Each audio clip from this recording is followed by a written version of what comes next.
Bon, ok, donc voilà, fait que j'imagine qu'il y en a quelques-uns qui se sont directement rendus là.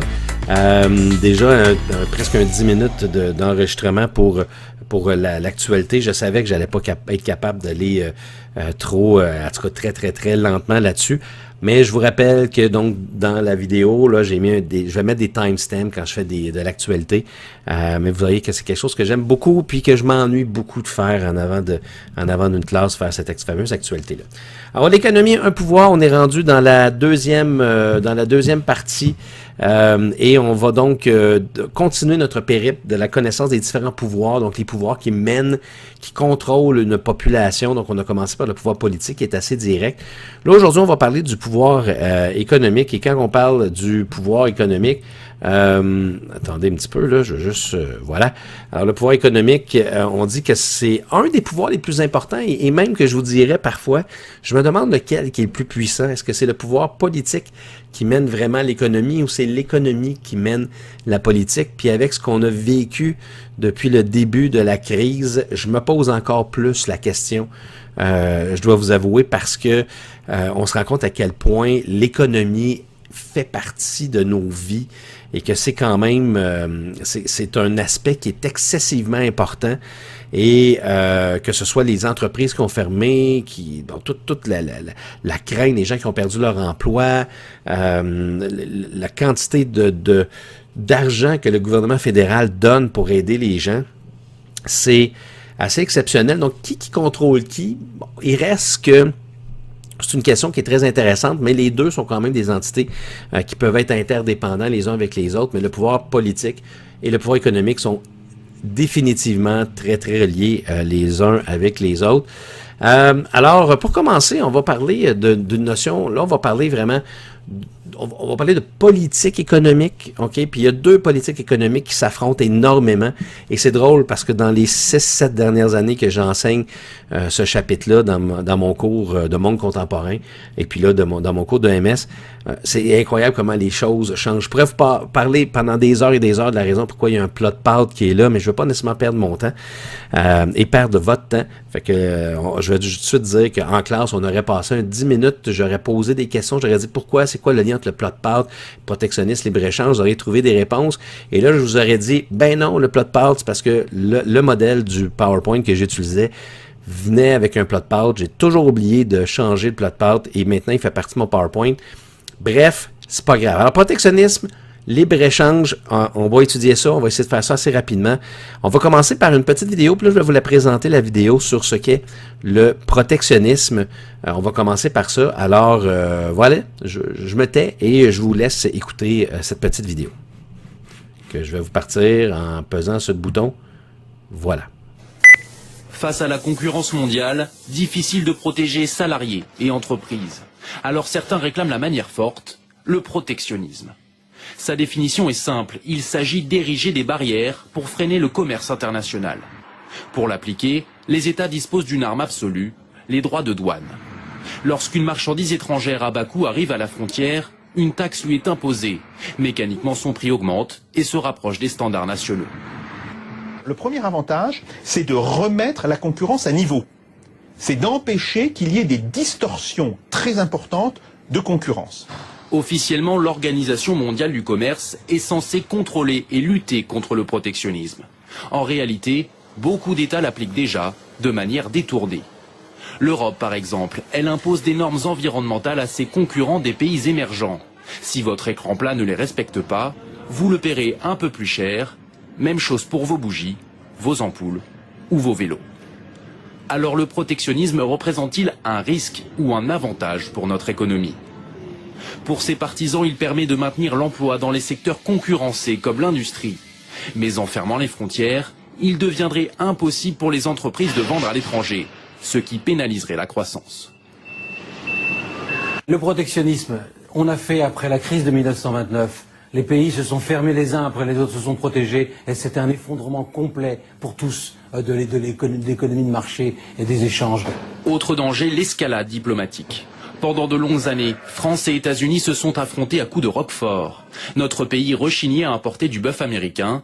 Alors en représailles, le fromage était lui taxé 300% outre-Atlantique. Un conflit de 20 ans finalement réglé par une ouverture réciproque des frontières.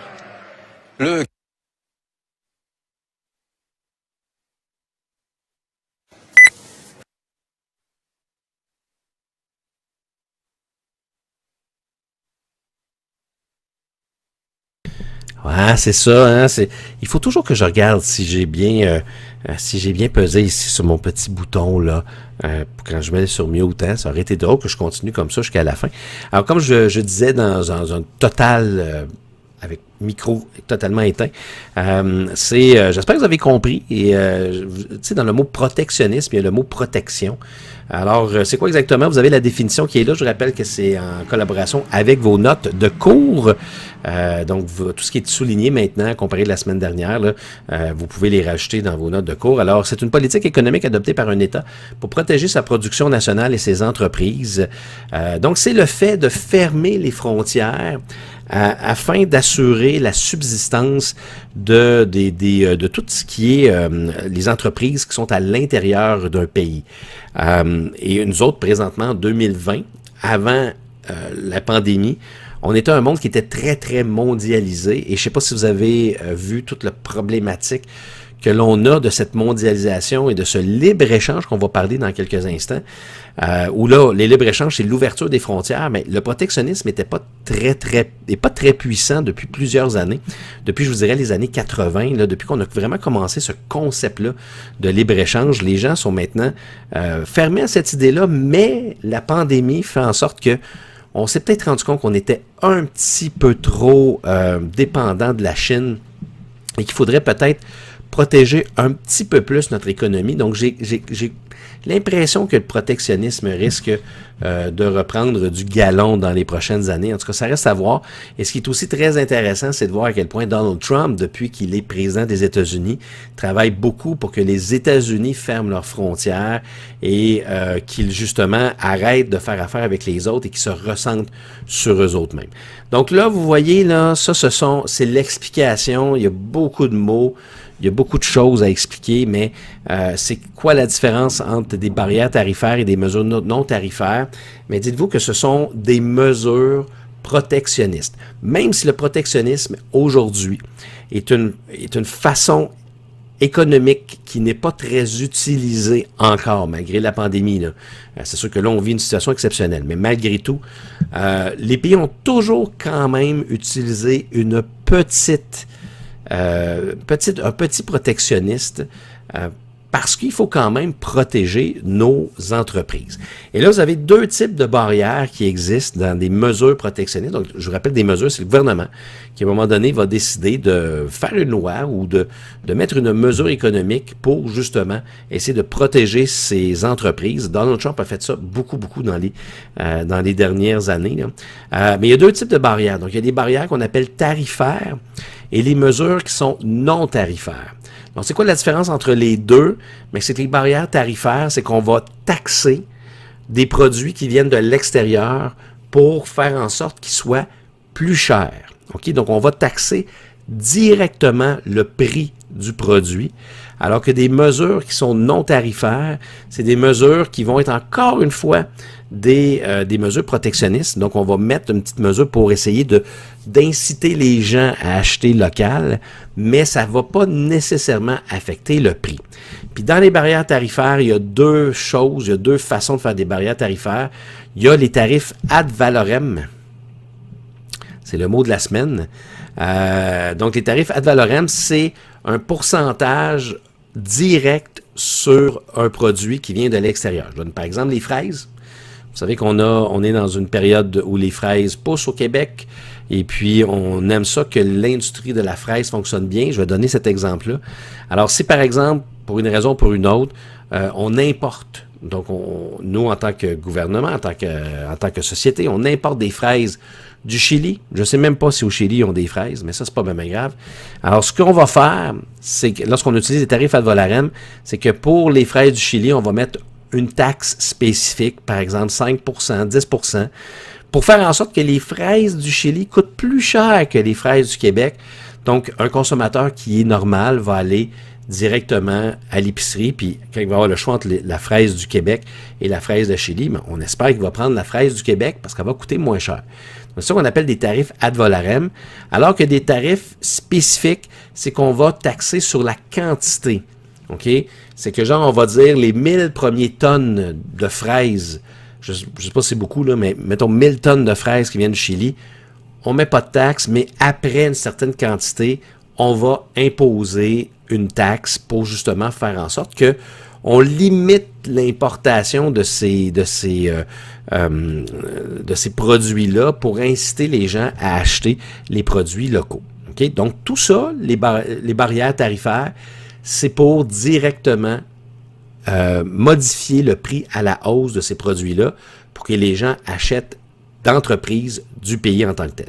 Puis toutes les mesures non tarifaires, ben pensez-y, c'est tout ce qui ne va pas nécessairement être considéré comme étant direct parce qu'on n'affecte pas le prix, mais c'est des incitatifs. OK? C'est des incitatifs, mais ça ne touche pas le prix.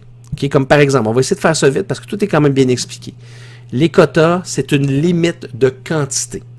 Fait que ça, c'est du protectionnisme, mais ça paraît pas trop mal quand on met des quotas. Donc, des quotas, c'est genre, on accepte d'importer 100 tonnes de pamplemousse, puis après 100 tonnes, on n'en prend plus. Okay? Donc, en fixant la valeur maximale au-delà de laquelle un type de bien est interdit d'entrer sur le marché national. Okay? Donc, c'est ce qu'on appelle un quota. Donc, ça n'affecte pas le prix, mais on dit c'est un nombre d'unités maximales. Après ça, on n'en prend plus. Après ça, tu as des normes. On dit l'élaboration de normes et de santé, de sécurité ou d'environnement que doivent respecter les produits importés. Ça, c'est un petit peu mesquin et ils en ont parlé dans la vidéo. C'est des fois, on va mettre en place des normes d'environnement ou des normes de sécurité qui doivent être respectées.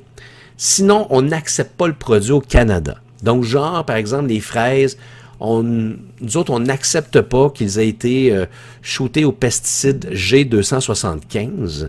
J'ai aucune idée si le G275 existe, juste pour vous donner un exemple. Donc, en fait, le G275, ça fait rien, mais nous, on sait qu'au Chili, ils utilisent ces pesticides-là et nous, on va donc établir des normes qui vont empêcher ces fraises-là de rentrer dans notre pays. Fait que nous, au niveau international, parce que je vous rappelle, le protectionnisme, c'est pas très bien vu, hein. Alors, maintenant, les choses vont peut-être changer. Mais avant, ça n'a pas très bien vu. Alors, en mettant des normes comme ça, on dit, mais non, on les veut, vos fraises. Mais nous, au Canada, pour des raisons de sécurité, de santé, on n'accepte pas ça. On ne peut pas prendre vos fraises du Chili. Okay? Les subventions à l'exportation, regardez, c'est écrit subventions accordées par l'État à des entreprises nationales pour leur permettre de faire face à la concurrence. Donc, c'est de l'argent que le gouvernement va donner, par exemple, à toutes les entreprises de fraises au Québec pour que, justement, ça fasse baisser leur coût de production, baisser les prix et qu'ils deviennent plus compétitifs à travers le monde. Vous avez les procédures administratives. Les procédures administratives, ça, c'est beaucoup plus mesquin que les normes. Pensez à Astérix, les 12 travaux d'Astérix, dans un des endroits, là. Je ne sais pas si vous vous souvenez, là, en tout cas, si vous l'avez vu, je ne sais même pas si vous savez c'est quoi Astérix. Ça se peut peut-être. Mais dans les 12 travaux d'Astérix, à un moment donné, Astérix il essaie d'avoir un formulaire. Puis il y a toute une procédure administrative qui fait qu'ils deviennent presque fous. Parce que pour avoir un formulaire, il faut qu'il y ait le formulaire bleu, il faut qu'il retourne en bas pour avoir le formulaire marron. Mais ça, là, c'était calqué sur la réalité. Il y a des procédures administratives qui sont tellement lourdes, sont tellement compliquées, que parfois, il y a des pays qui vont tout simplement dire non. Moi, oubliez ça, j'enverrai pas mes fraises au Canada, c'est ben trop compliqué. Et finalement, il y a les lieux d'origine, ça c'est plus doux comme façon de faire du protectionnisme, mais c'est de mettre, donc, obligation d'indiquer le lieu d'origine des produits. Donc, on dit par exemple fraises, ça va être écrit du Chili ou fraises du Québec. Et des fois, on va mettre par exemple un signe distinctif sur l'empaquetage pour inciter les yeux des gens. Ce qui n'est pas nécessairement illégal, mais ce qui quand même pousse beaucoup à essayer d'acheter local. Okay? Donc, on va mettre une petite fleur de lys sur les fraises du Québec, juste pour que votre coup d'œil fasse comme « Ah, c'est des fraises du Québec ». Et souvent, on a une petite valeur nationaliste, on aime ça, aider les compagnies du Québec, du Canada. Donc, on va se dire « Hey, je vais acheter ces fraises-là ». Puis des fois, on ne regardera pas le prix. Ce que je ne vous conseille pas de faire pour conserver votre argent. Mais ça, ce sont donc des mesures qui sont des mesures protectionnistes. Donc, barrières tarifaires qui vont affecter le prix directement et les mesures non tarifaires qui ne vont pas toucher au prix. Mais toutes ces mesures-là, c'est pour essayer d'inciter les gens à acheter à l'intérieur du pays pour protéger nos entreprises du pays, donc nos entreprises locales. Ça va? Vous avez compris? Si vous n'avez pas compris, vous m'enverrez des questions. Le libre-échange, c'est complètement le contraire, OK? Donc, c'est une politique économique qui repose sur la libre circulation des biens et des services. Cette politique se démarque par son absence de barrières tarifaires qui entravent la liberté des transactions commerciales. Donc, le libre-échange, c'est littéralement, on ouvre les frontières et on échange librement les produits. Et là, il n'y a pas vraiment l'idée de vouloir sauver notre entreprise locale. Là, il faut que notre entreprise se démarque à travers le monde entier et devienne les meilleurs dans leur domaine. Et ça, je vous dirais que c'est la façon de faire qui est préconisée à travers le monde depuis les années 1980. Parce qu'avant ça, c'était pas très populaire, mais le libre-échange est devenu très, très populaire.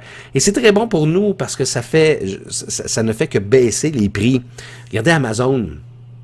Amazon a probablement été le plus grand concurrent des librairies du Québec. Parce que maintenant, acheter un livre en magasin, pourquoi tu ferais ça? Tu as juste à aller sur Amazon, puis s'ils l'ont, souvent les livres, ils ont tellement en grande quantité, ce sont des livres à travers le monde, c'est tellement une grosse compagnie multinationale que ça va coûter beaucoup moins cher de l'acheter sur Amazon que d'aller chez Renaud-Bré. Donc là, vous avez votre vision protectionniste de est-ce qu'il faudrait aider Renaud-Bré à concurrencer Amazon ou on laisse aller ça? Et là, pour l'instant, on laisse aller parce que on est dans une période de libre-échange assez intense.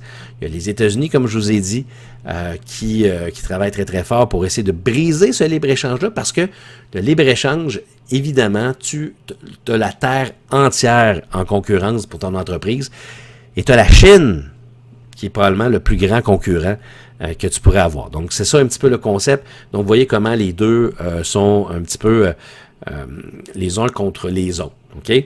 Le commerce international, ça, c'est juste pour vous donner très rapidement, là, juste pour vous dire qu'il s'est beaucoup intensifié à partir, je dirais, on dit depuis 2 siècles, là, mais le commerce international, c'est qui a été beaucoup aidé par le libre-échange. Ça fait longtemps que c'est commencé, mais que ça s'est beaucoup, beaucoup, beaucoup accéléré, je vous dirais, depuis la fin de la Deuxième Guerre mondiale et avec cette fameuse libéralisation des échanges-là.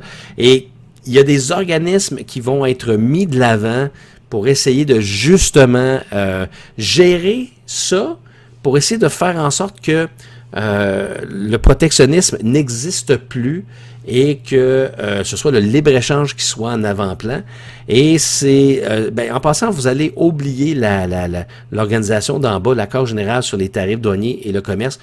Le GATT n'existe plus vraiment, on n'en entend plus jamais parler, mais vous allez garder la partie du haut. Fait que là, rayez-moi ça, la partie du bas. Prenez des informations de l'OMC, qui est l'Organisation mondiale du commerce, dans lequel on dit qu'il y a 112 signataires initialement. Donc, il y a 112 pays qui ont signé au début, mais là, vous voyez que c'est écrit 159 pays au 13 mars 2013. Mais là, si on y va vraiment là, directement, concrètement, là, regardez ici, là, on voit que, voyons, je vais mettre ici, donc vous voyez ici, on est 164 pays maintenant, de cette fameuse organisation mondiale du commerce. Fait que changez ça ici, le 159, mais là, maintenant, on est 164 pays on est quoi, c'est au mois de mai 2020. Ça a été créé le 1er janvier 1995. Et c'est quoi le but de l'OMC?